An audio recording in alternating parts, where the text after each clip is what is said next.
No sé si se pudieron ya conectar ahí.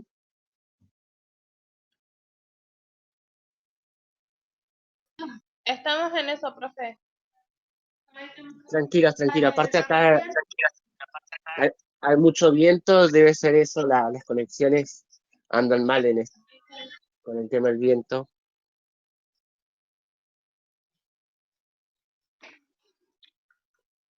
Bueno, lo dejo.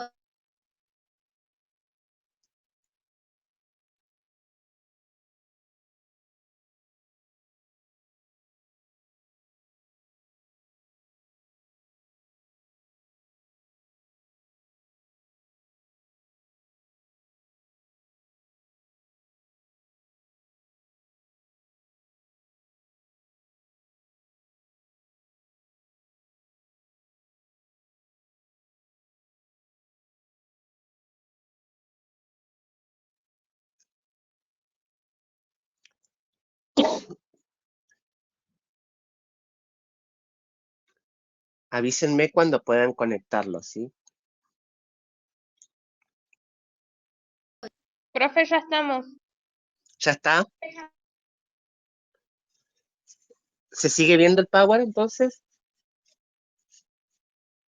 Sí, profe. Bien, bueno. Les comentaba recién que cómo organizamos al sistema nervioso. Los organizamos de dos formas. La primera y principal, un sistema nervioso central, que siempre hay que recordar que el sistema nervioso central está protegido por huesos. Tenemos al encéfalo, que está protegido por la bóveda craneana o el cráneo, donde está el cerebro, cerebelo, tronco encefálico y estructuras asociadas. Y luego la médula espinal, que está protegida por las vértebras. ¿Cómo se conecta el encéfalo con la médula espinal?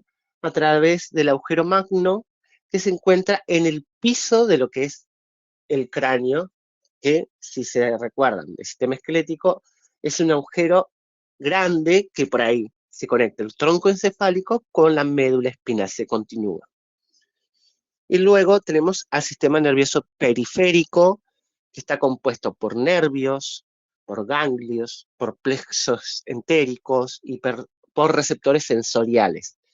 ¿Por qué se llama periférico? Porque se encuentra en la periferia. ¿Y qué va a hacer este sistema nervioso periférico? Va a traer toda la información, tanto desde el exterior del cuerpo como desde el interior del cuerpo, va a tomar esta información, la va a mandar al sistema nervioso central, el sistema nervioso central la va a procesar y va a alargar una respuesta al sistema nervioso periférico para que actúe, ya sea en una glándula, en un músculo o, por ejemplo, al responder una pregunta, ¿sí? Eh, esa sería la forma principal para organizar el sistema nervioso. Después, el sistema nervioso periférico se subdivide también, tiene una subdivisión. Tenemos al sistema nervioso somático, al sistema nervioso autónomo y al sistema nervioso entérico. El sistema nervioso somático del sistema nervioso periférico, ¿sí? Recordemos, estamos hablando del sistema nervioso periférico, se subdivide en estos tres. El sistema nervioso somático tiene neuronas sensitivas como neuronas motoras y es de acción voluntaria. ¿Qué significa que sea de acción voluntaria? Por ejemplo, nosotros podemos elegir levantar un libro, levantar el celular, podemos elegir, no sé, de pronto querer cerrar nuestros ojos, ¿sí? Ese es el sistema nervioso somático, el de acción voluntaria, que nosotros podemos conscientemente. Profe, se le cortó a usted. Igual no importa, chicos, porque queda grabado. Si por ahí hay problemas de conexión, no importa porque queda grabado y esto yo después los voy a subir. Bueno, Pasa esto por los problemas de conexión y aparte acá hay mucho viento, no sé cómo está allá, pero acá hay mucho viento, entonces se vuelven inestables las conexiones. Bueno, siguiendo con lo que les decía, el sistema nervioso somático es ese de acción voluntaria en el que nosotros conscientemente realizamos acciones y ese es el que se pone en juego. El sistema nervioso autónomo es de acción involuntaria y este sistema nervioso autónomo nosotros no somos conscientes de lo que hacemos y este regula un montón de actividades. Y vamos a ver que dentro de este sistema nervioso autónomo tenemos dos divisiones más. Uno que se llama sistema nervioso simpático y sistema nervioso parasimpático, que cada uno va a regular o inhibir ciertas funciones. Y luego tenemos al sistema nervioso entérico, que recordemos que ent o ente significa todo lo relacionado a lo que es sistema digestivo. Es más, se considera que el sistema nervioso entérico es como un segundo cerebro, es el segundo cerebro digestivo, ¿sí? Porque el sistema nervioso entérico, si bien está regulado obviamente por el sistema nervioso central, tiene funciones que las lleva a cabo él solo, ¿sí? Por eso se le llama, lo van a encontrar en el libro, como el segundo cerebro al sistema nervioso entérico.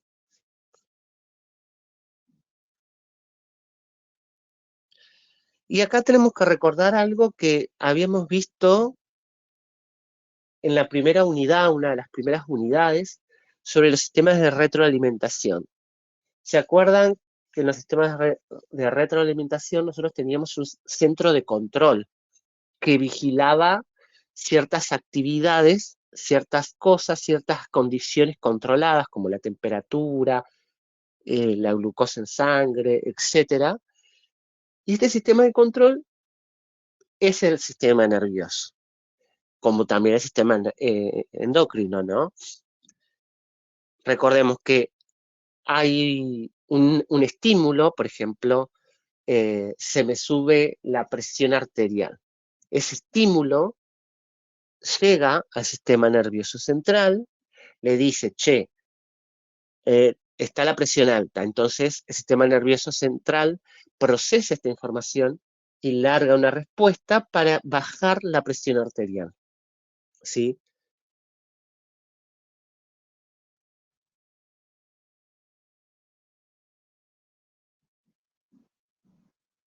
Bien, habíamos visto que el sistema nervioso periférico se dividía en tres sistemas. Dentro de ellos estaba el sistema nervioso somático, que yo les decía que es el de acción voluntaria. Este sistema nervioso somático, que muchas veces lo van a encontrar con las abreviaturas de SNS, tiene neuronas, porque las neuronas son la unidad estructural y la unidad básica y la célula que lleva a cabo todas las funciones del sistema nervioso, y vamos a encontrar neuronas sensitivas. ¿Qué significa que sean neuronas sensitivas? Que son las neuronas que van a recibir un estímulo tanto externo como interno del cuerpo. Esas son las neuronas sensitivas. Y también tienen neuronas motoras. ¿Qué son neuronas motoras? Aquellas que van a inervar músculos o glándulas para que den una respuesta. Y como les había dicho, este sistema nervioso somático es de acción voluntaria. Por ejemplo, yo elijo levantar, por ejemplo, un libro, yo elijo levantar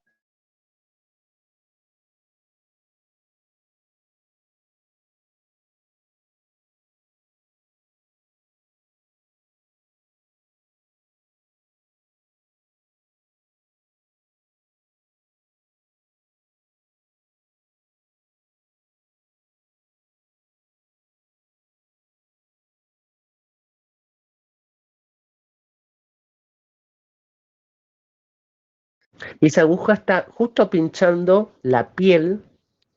Bueno, ese es un estímulo. Cuando uno se pincha con una aguja o se quema porque está muy cerca, por ejemplo, de un calefactor, ese estímulo llega hasta la médula espinal, que es parte del sistema nervioso central, recepciona esto, procesa esta información y manda una respuesta. ¿Y qué respuesta va a mandar? Que uno retire la mano, ¿sí? Y esto es de acción voluntaria. Nosotros elegimos retirar la mano o dejarla ahí si uno le gusta sentir el pinchazo de una aguja, ¿no?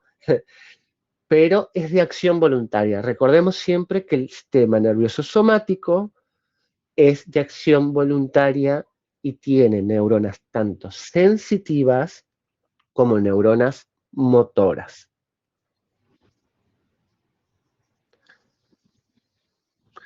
¿Se va entendiendo el tema? ¿Me siguen escuchando?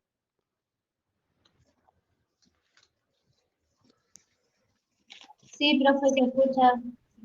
Bien, buenísimo. Sí.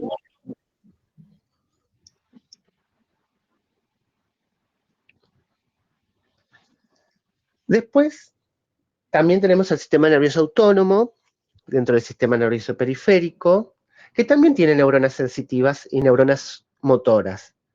Pero acá cambia una cosa, que es de acción involuntaria. Nosotros no somos conscientes de lo que pasa, ¿sí?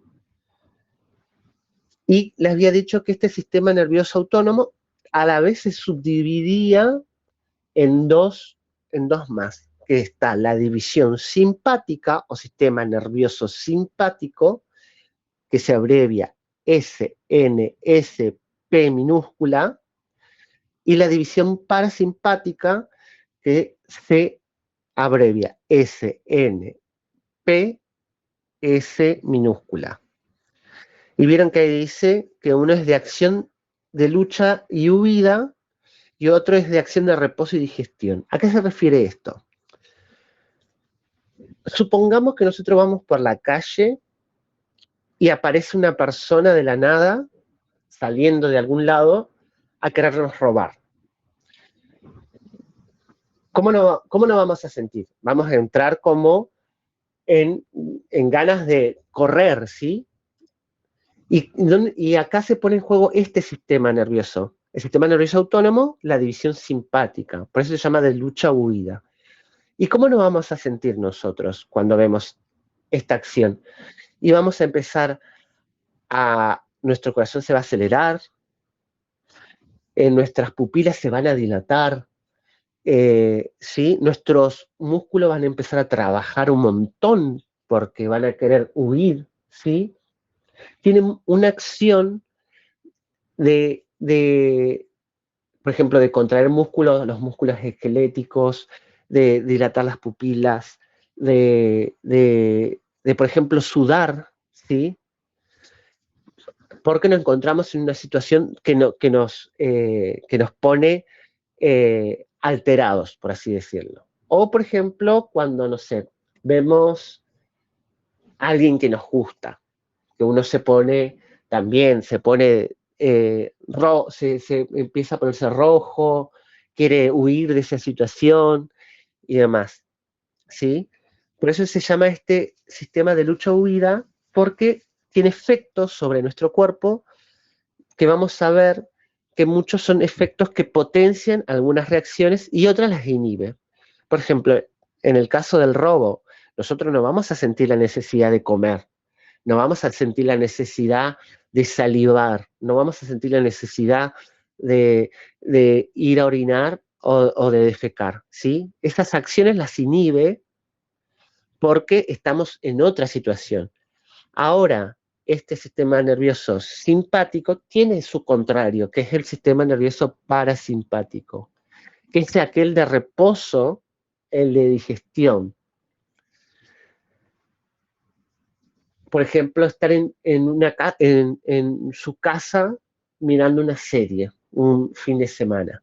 Uno está relajado, entonces no se dilata la pupila. Uno no quiere huir los músculos no se van a contraer para huir. Pero sí que va a pasar, por ejemplo, vamos a tener hambre, vamos a sentir la necesidad de ir al baño, ¿sí? Entonces se pone en juego este otro sistema nervioso, el parasimpático. Y ambos trabajan en conjunto, no es que se pone en acción uno y el otro se inhibe y cuando entra el otro, inhibe al otro. No, trabajan en conjunto, ¿sí? Y ahí vemos una parte de la médula espinal en el dibujo, cómo las neuronas se comunican con este sistema, la diferencia entre el sistema nervioso simpático, sistema nervioso autónomo y sistema nervioso somático, ¿sí? El somático, acordemos que es de acción voluntaria, y el autónomo, donde está el simpático y parasimpático, es de acción involuntaria. Y vemos ahí un corte de la médula espinal, y de un lado tenemos al reflejo somático y al otro el reflejo visceral. ¿Por qué visceral? Porque el sistema nervioso autónomo hace un tiempo atrás, o lo van a encontrar capaz que en algunos otros libros, se lo conocía como sistema nervioso vegetativo, ¿sí? Por eso a veces se les dice reflejos viscerales. Y ven ahí el intestino, por ejemplo, el intestino se quiere dilatar para poder comunicar al sistema nervioso central que tenemos hambre. Entonces, las neuronas del intestino mandan esta señal, che, tengo hambre, necesito nutriente, el sistema en la médula espinal procesa y manda una respuesta. Distinto al sistema nervioso somático que habíamos visto como, por ejemplo, cuando uno se pincha con una aguja, ¿sí?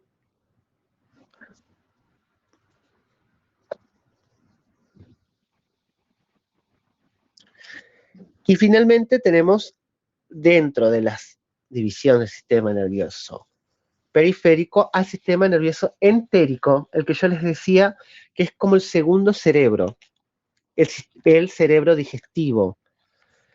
Este está estructurado en plexos dentro del sistema nervioso digestivo. ¿Se acuerdan que cuando ustedes estaban haciendo la guía del sistema nervioso digestivo, dentro de las capas hay dos plexos? Uno de ellos es el plexo submucoso, y hay otro plexo más, que esos plexos son neuronas, ¿sí? Neuronas tanto sensitivas como motoras, pero que pertenecen al sistema digestivo. ¿Y qué funciones cumplen esas neuronas sensitivas o motoras que son de acción involuntaria? Y, por ejemplo, dilatan las paredes del esófago o las contraen, dilatan al estómago o lo contraen. También produce que se libere, por ejemplo, ácido clorhídrico del estómago, ¿sí? Todas estas neuronas trabajan dentro de lo que es el sistema digestivo y acción involuntaria, y también tiene la particularidad, que por eso se le llama cerebro digestivo, de que muchas funciones las trabaja solo. No necesita pedirle permiso o mandarle una señal al sistema nervioso central, sino que esas acciones las lleva a cabo él solo.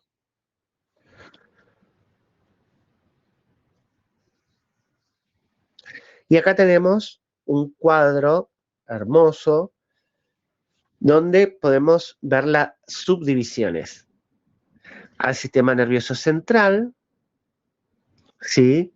Con el encéfalo, donde está cerebro, cerebelo, tronco cerebral o tronco encefálico también, y la médula espinal. Y por otro lado, al sistema nervioso periférico, donde tenemos la división somática, donde están los nervios craneales, que son 12 pares, a los nervios raquídeos, recordemos, raquídeo y espinal son sinónimos, ¿sí? Porque también a la médula espinal se le puede llamar como médula raquídea, o raquis también, que son 31 pares, y estos nervios pertenecen al sistema nervioso somático, ese de acción voluntaria. Y dentro del sistema nervioso autónomo tenemos a la división simpática, habíamos visto, el de lucha-huida, y el sistema parasimpático, que es el de reposo, el de digestión. Y acá, dentro del sistema nervioso autónomo, pone adentro de él al sistema nervioso entérico. El sistema nervioso entérico, habíamos dicho que tiene muchas de sus funciones, las realiza él solo. Entonces, en este cuadrito, si ustedes se lo quieren hacer, sacan al sistema nervioso entérico dentro de lo que es sistema nervioso somático, perdón, autónomo, y lo dejan por fuera, para que les quede estructurado el cuadro como que el sistema nervioso periférico tiene sistema nervioso somático, autónomo y entérico. ¿Sí? Bien. De todo lo que hemos hablado, el sistema nervioso, yo les había dicho al principio que gracias a él somos lo que somos. Podemos hablar, comunicarnos, podemos hacer muchas cosas. Lleva muchísimas funciones. Pero todas estas funciones, todas las funciones del sistema nervioso, las podemos resumir en solamente 3. ¿Y cuáles son? Tiene una función sensitiva, ¿sí? Acá, ¿qué significa que tenga una función sensitiva? Que tiene receptores sensitivos y neuronas sensitivas que reciben los estímulos tanto del exterior del cuerpo como del interior del cuerpo, ¿sí? Y esta función sensitiva también se le puede conocer como aferente. Aferente. Aferente significa hacia, ¿sí? Hacia, con H y C, hacia. ¿Por qué? Porque esta función viaja hacia el sistema nervioso central, ¿sí? Estos receptores sensitivos, estas neuronas sensitivas, reciben estímulos tanto de afuera como de dentro del cuerpo, y esta información viaja hacia el sistema nervioso central.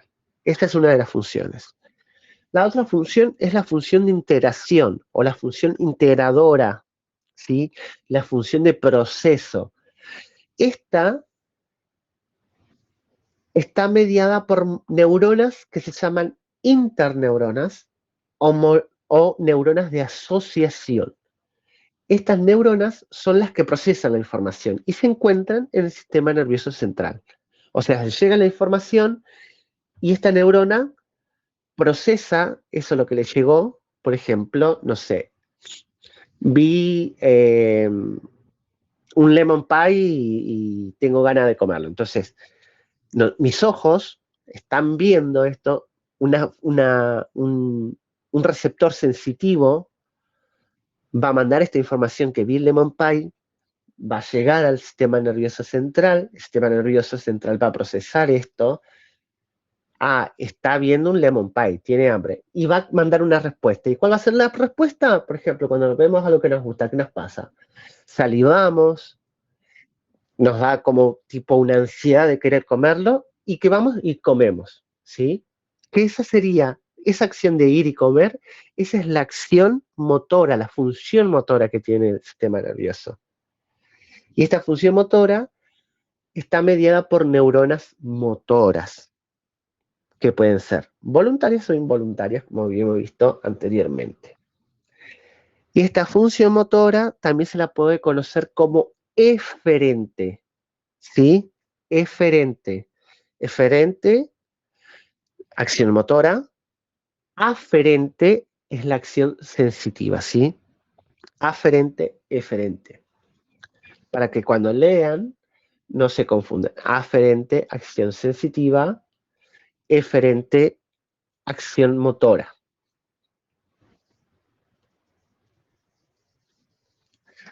Y acá tenemos un cuadro también muy lindo sobre las diferencias entre el sistema nervioso parasimpático y simpático que pertenecían al sistema nervioso autónomo. Ese es del que nosotros no somos conscientes. Fíjense, nos encontramos volvemos al ejemplo del robo. Nos encontramos, viene una persona que nos quiere robar.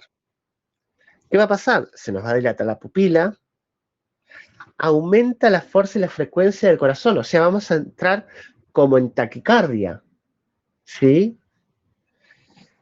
Dilata la tráquea y los bronquios. ¿Por qué tendrá que dilatar la tráquea y los bronquios? Para recibir más oxígeno, porque si tenemos que correr, necesitamos más oxígeno, porque nuestras células van a tener que empezar a trabajar mucho más, nuestros músculos van a tener que empezar a trabajar mucho más. ¿Y cuál es uno de los combustibles de nuestro cuerpo? El oxígeno. Entonces, obviamente va a tener que dilatar la tráquea, los bronquios, vamos a tener que empezar a inspirar muchísimo más para poder huir. Disminuye la peristalsis, lo que le decían. En ese momento no vamos a tener ganas de comer, no vamos a tener ganas de ir a orinar o de defecar, sino que va a inhibir a la peristalsis, ¿sí?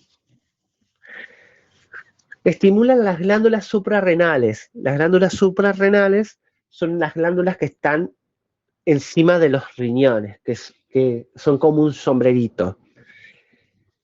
Estimula esas glándulas, ¿por qué? Porque esas glándulas liberan adrenalina. La adrenalina, seguramente muchas veces habrán escuchado, uy, hoy estoy adrenalínico, o esto que me pasó me produjo mucha adrenalina. Justamente la adrenalina lo que hace en nuestro cuerpo es ponerlos en una posición de defensa, ¿sí? En una posición de lucha, de defensa, ¿sí? Por eso dice que estimula las glándulas suprarrenales para que liberen adrenalina. También dice que bloquea la secreción exócrina del epitelio glandular. Es lo que yo les decía, no vamos a tener ganas de salivar, porque la saliva, ¿cuándo se libera saliva? Cuando nosotros vemos, como les decía, un lemon pie, ¿sí? O cuando vemos a alguien que nos gusta, que uno dice se pone baboso, ¿sí? No vamos a tener ganas de liberar saliva. Entonces inhibe a estas glándulas, a este epitelio glandular. Porque recordemos que las glándulas están compuestas por epitelio, ¿sí? Y contrae esfínteres. ¿Qué esfínteres? Por ejemplo, los esfínteres urinarios y los esfínteres, por ejemplo, el esfínter anal. ¿Sí? Porque no vamos como les dije antes, no vamos a tener ganas de ir a orinar o defecar si nos encontramos en una situación estresante. Ahora, está la contraparte, que es el sistema nervioso parasimpático, el de reposo, el de digestión. Y por ejemplo, contrae la pupila. ¿Qué significa la pupila? Es ese circulito negro que nosotros tenemos en nuestros ojos, ¿sí? Esa es la pupila, que ese es ¿cómo les puedo explicar? Como la cámara de nuestros celulares. No sé si alguna vez cuando vayan a tomar una foto, fíjense bien con detalle la cámara del celular, que cuando ustedes prenden la cámara, el circulito que tiene la cámara se abre, se pone más grande. ¿Por qué? Porque tiene que recibir luz. Y cuando apagamos la cámara, se contrae, porque ya no tiene que recibir tanta luz. Con nuestros ojos pasa lo mismo. Cuando nosotros nos encontramos en una situación de lucha, nuestras pupilas se dilatan, ese agujerito negro se abre para que entre más luz, para nosotros, si tenemos que correr, nuestra visión no se vea bloqueada. En cambio, cuando estamos en un proceso de digestión, de reposo, nuestra pupila se achica porque ya no tiene que entrar tanta luz, ¿sí? También dice que disminuye la fuerza del corazón.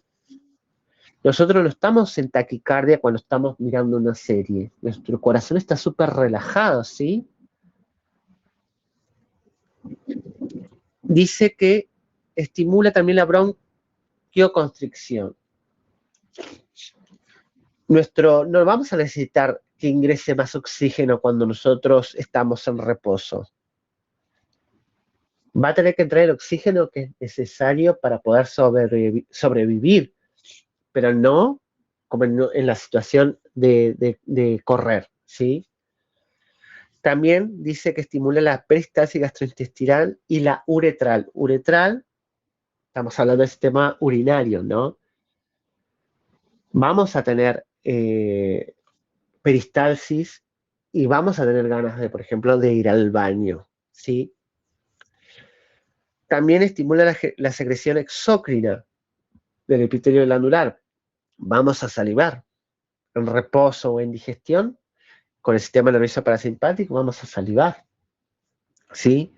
Y relaja esfínteres también. Estas son las grandes diferencias que hay entre uno y otro, ¿sí? No sé si se está escuchando bien ahí, si me van siguiendo, si están perdidos, si tienen alguna pregunta. Sí, profe, se escucha bien. Se escucha bien, profe.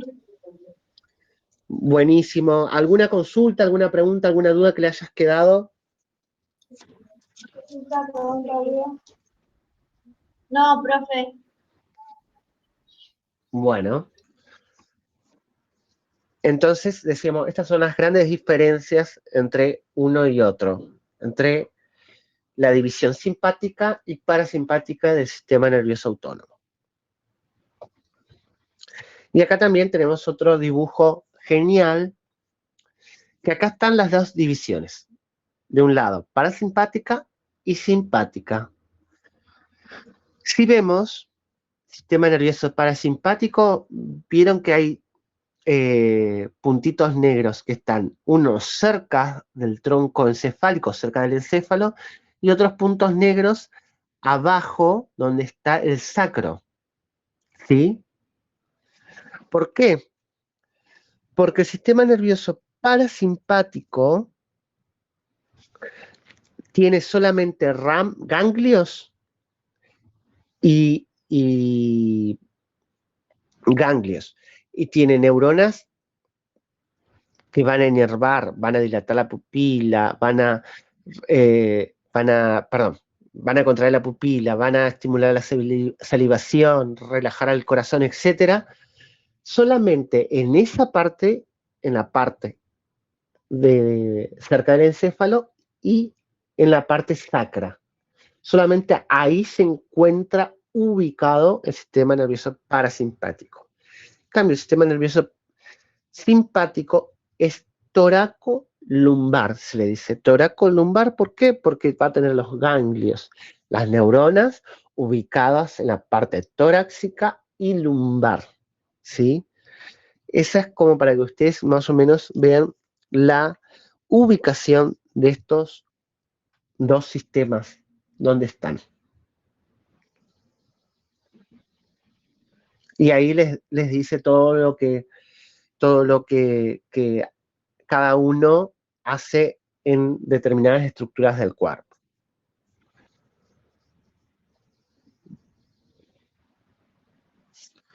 Y esto es lo de las funciones que les hablaba recién. Una función sensorial tiene nuestro sistema nervioso, donde hay neuronas sensoriales o sensitivas, y que se las conoce como aferentes.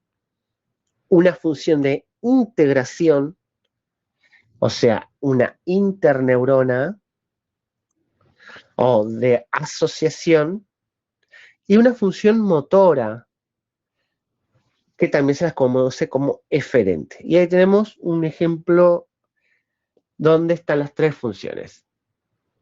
Una mano que se está acercando al fuego de una vela.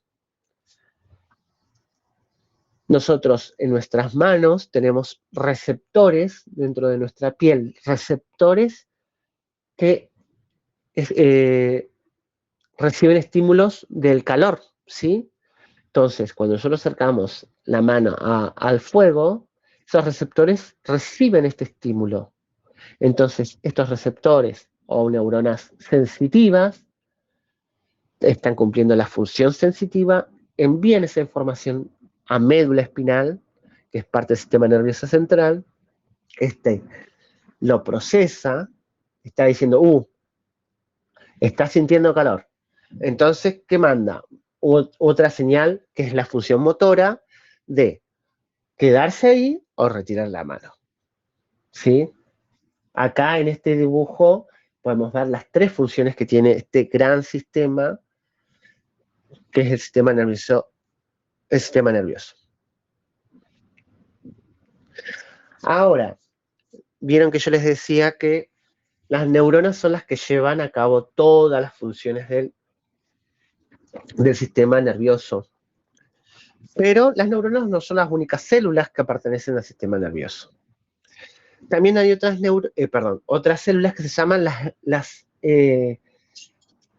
las células de la neuroglía, o las células gliales, o las células de apoyo, ¿sí?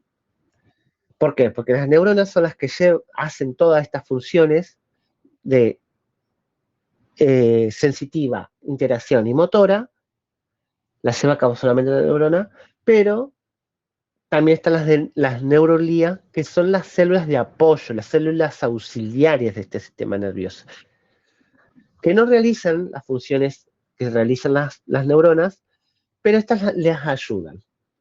Si tuviéramos que compararlo, era como cuando hablábamos del sistema epitelial, del tejido epitelial. Vieron que yo les decía que el tejido epitelial es avascular, no tiene vasos sanguíneos. Pero, ¿y cómo reciben los nutrientes el epitelio? Gracias al tejido conectivo que tiene por debajo. Bueno, esto sería lo mismo.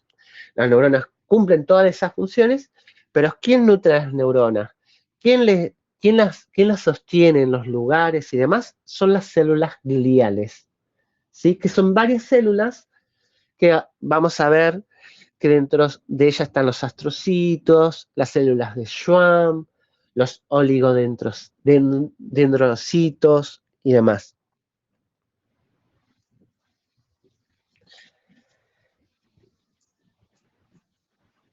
Y vamos a empezar con las neuronas esas que cumplen todas las funciones del sistema nervioso. Gracias a las neuronas nosotros podemos sentir, podemos pensar, podemos recordar, podemos mover nuestro cuerpo, mover una mano, mover el pie, ¿sí? Y las neuronas, al igual que las células musculares, tienen excitabilidad eléctrica. ¿Qué significaba excitabilidad eléctrica? Que ante un estímulo pueden responder, ¿sí? Eso es excitabilidad eléctrica, que ante un estímulo pueden responder eléctricamente. Pero también vamos a ver que no solamente eléctricamente pueden responder las neuronas, sino que químicamente también. Y como toda célula, tiene partes esta neurona. Tiene un soma, recordemos que soma viene de cuerpo, ¿sí? Un cuerpo celular, un soma, un pericarión, también se puede encontrar. ¿Qué es eso que vemos ahí en el dibujo justo? Y que tiene todas las organelas típicas de una célula. Tiene núcleo, tiene mitocondrias, tiene retículo endoplasmático, tiene miofibrillas y demás, ¿sí? Tiene microtúbulos, ¿sí? Tiene citoesquelético. Todo lo que tiene una neurona tiene también, todo lo que tiene una célula tiene una neurona también.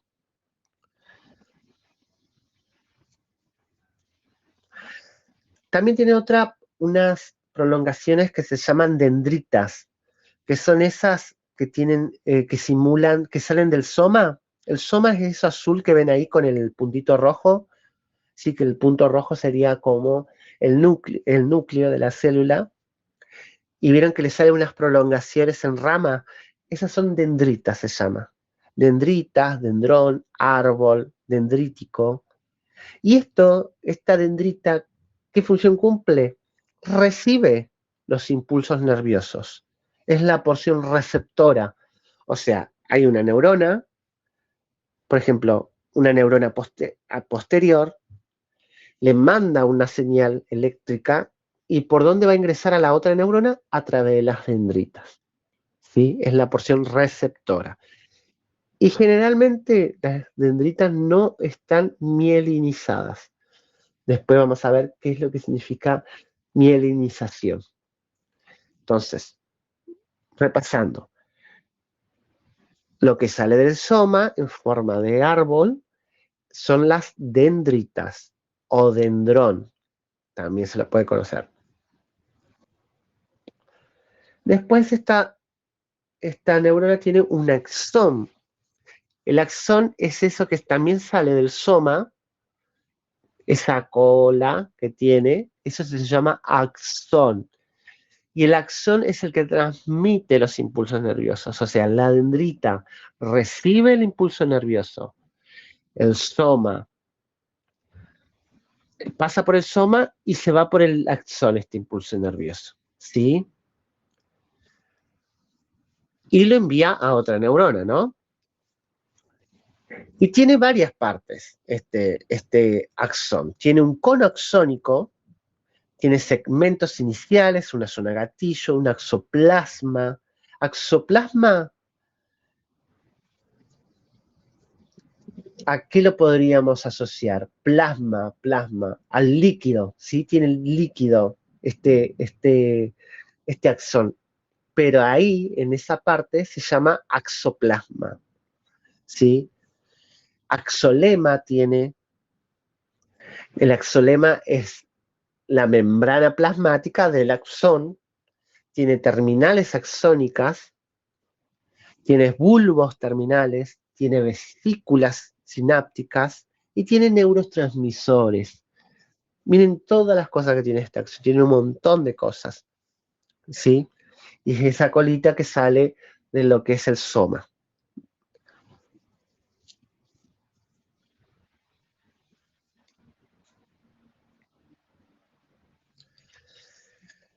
Y luego están las células estas de apoyo, estas células auxiliares que yo les decía, que son las células gliales o de la neuroglía. ¿Qué particularidad tienen estas células? Bueno, son muchísimo más abundantes que las neuronas. En muchos libros van a encontrar que la diferencia entre neuronas y células gliales es de 1,50. ¿Qué significa? Que por cada una neurona hay 50 de la neuroglía. O sea, imagínense, son un montón las de la neuroglía, muchísimas. Y cuando una neurona muere, ¿quién ocupa ese lugar? Una célula glial. ¿Por qué? ¿Se acuerdan cuando vimos mitosis que yo les decía que las neuronas, una vez que crecen, no se reproducen más, no hacen mitosis, quedan en la fase G0. Las neuronas no se reproducen, por eso es que es muy importante que en la infancia se cuide muchísimo a los niños y después uno cuando crece también, porque las neuronas mueren y ese espacio la cumple la neuroglía, que no cumple ninguna de las funciones que cumple lo que es la neurona, ¿sí? Son más pequeñas que las neuronas, mucho más pequeñas, no generan ni propagan potenciales de acción, pero sí pueden dividirse, o sea, las células gliales sí hacen mitosis, ¿sí? Y bien, en el sistema nervioso central, estas células de la neuroglía están las células que se llaman astrocitos, otros que se llaman oligodendrocitos, otras que se llaman microglía y otras que se llaman células ependimarias, ¿sí? Los oligodendrocitos, el sistema nervioso central, son los que producen la vaina de mielina, que lo vamos a ver más adelante. Y en el sistema nervioso periférico encontramos células de la neuroglía, unas que se llaman células de Schwann y otras que se llaman células satélites, ¿sí? Y en este sistema nervioso periférico, las que producen la mielina son las células de Schwann.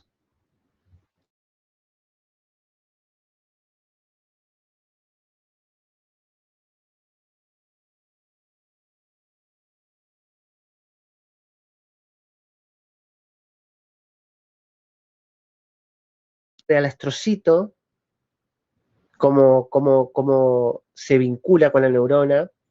Vemos al oligodendrocito.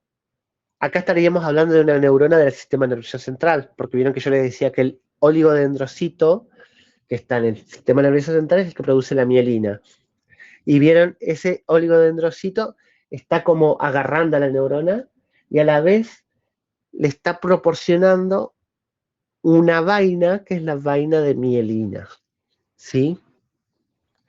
Después tenemos la de la microglía. La de la microglía la van a ubicar ahí cerca de la neurona ese que está por detrás, que es de color marrón. ¿Sí? Y bueno, todas estas células son las que le dan soporte y ayuda a las neuronas.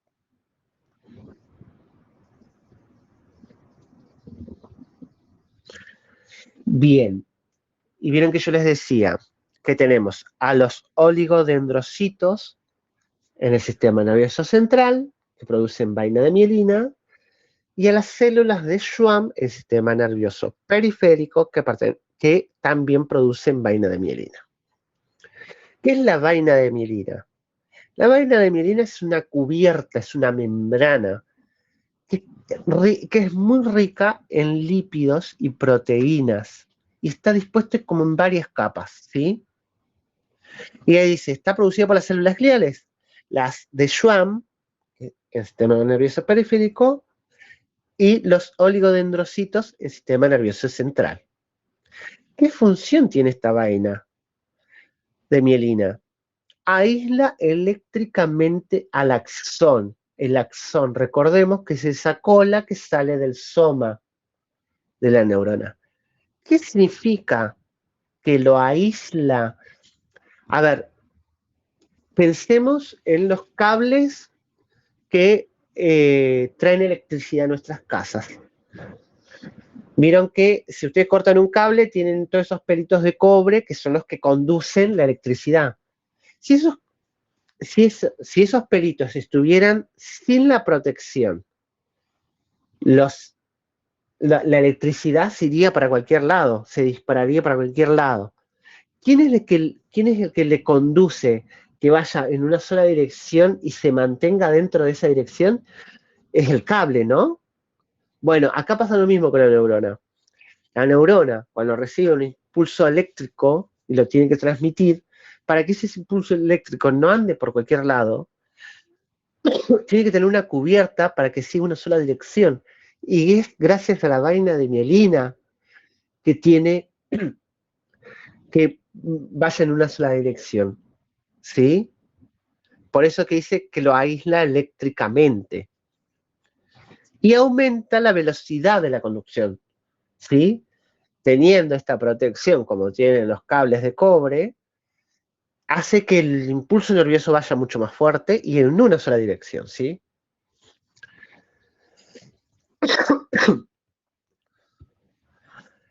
Dice también que hay interrupciones entre esta vaina de mielina. Esta vaina de mielina no es continua, tiene como algunas interrupciones, como en el dibujo de abajo. En el dibujo de abajo vemos a un oligodendrocito que le está proporcionando la vaina de mielina. Vieron que tiene como cortes, como que no es continuo. A eso se le llaman nódulos de Rambier, a esos cortes. ¿Y qué particularidad tiene estos nódulos de Rambier que conducen el impulso nervioso también más rápido? Que pueda ir mucho más rápido este impulso nervioso. Esto es lo que sería la mielinización.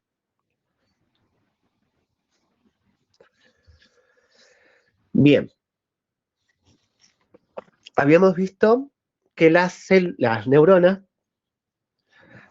son susceptibles de excitación eléctrica, como las células musculares, tienen excitabilidad eléctrica.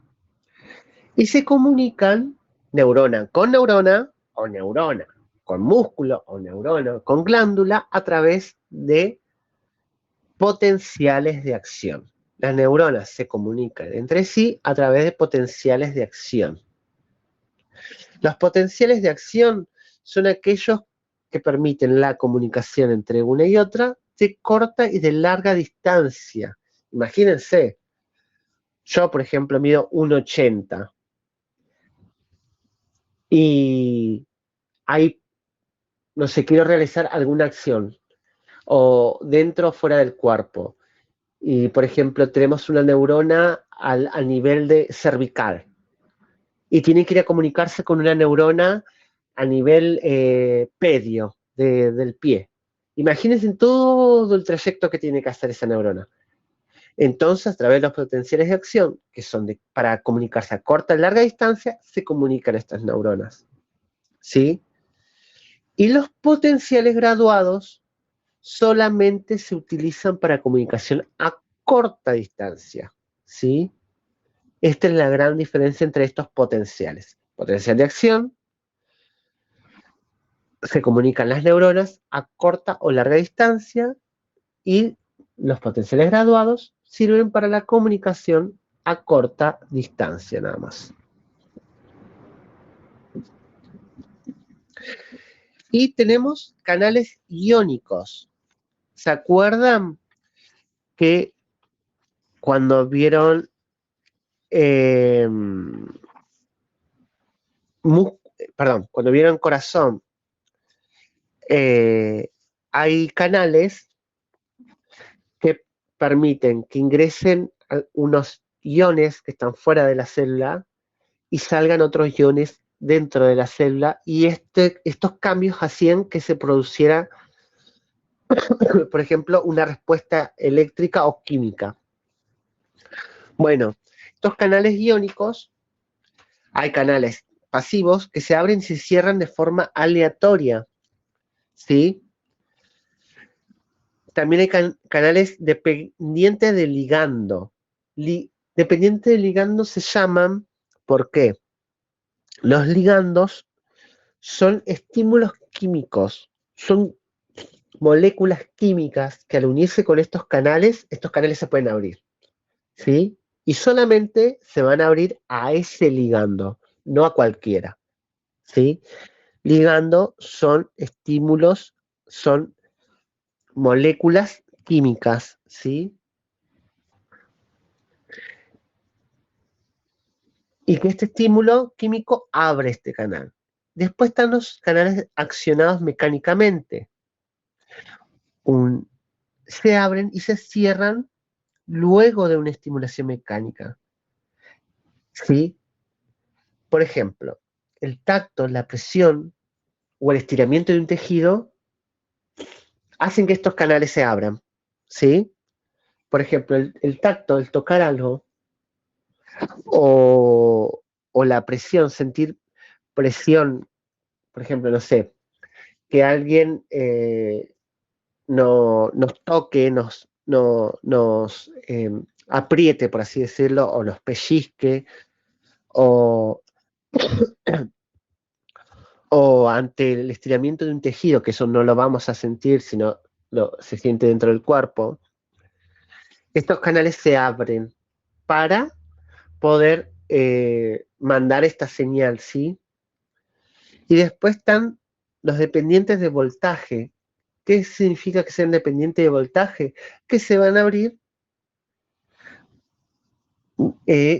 cuando haya un cambio en la polaridad de la membrana plasmática de las células. Recordemos que yo les contaba una vez, cuando estábamos en la primera unidad, que la célula eléctricamente dentro la célula es negativa. Tiene muchos iones negativos y es más negativa. O sea, está polarizada. Pero su exterior es más positivo, ¿sí? Y cuando hay un cambio en la polaridad de esta membrana, la membrana se despolariza, ¿sí? Y hay cambios en el voltaje, ¿sí? Y que gracias a esos cambios de voltaje es que se pueden producir los impulsos nerviosos o los potenciales de acciones musculares.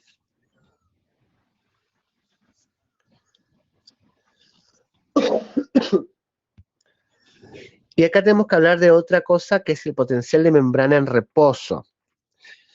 Pero me gustaría poder terminar acá, porque esto es un tema mucho más complicado, lo de potencial de membrana de reposo. Me gustaría también que esto de canales iónicos, que es un poco más complicado, poder explicárselos cara a cara y no virtual, porque es un tema un poquito más rebuscado y que es muy necesario para poder entender los impulsos nerviosos, ¿sí? No sé si me escuchan.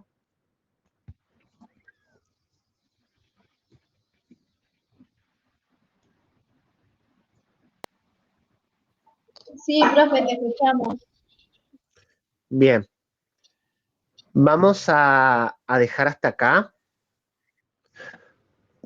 por los que le decía que esto me gustaría explicárselos en la clase, estando todos juntos, porque me parece un tema mucho más rebuscado y mucho más complicado que estar en la virtualidad, ¿sí? Así que vamos a dejar hasta acá. La clase queda grabada. Yo después voy a tratar de subirla a YouTube cuando tenga la grabación y después le subo a la plataforma el link para que ustedes puedan ir hasta YouTube y verlo ahí, ¿sí? Y repasen todo lo que vimos hoy. Bueno, profe, está bien. Bueno, chicos, quedan libres. Espero que no se les hayan amochado sus neuronas de tanta información.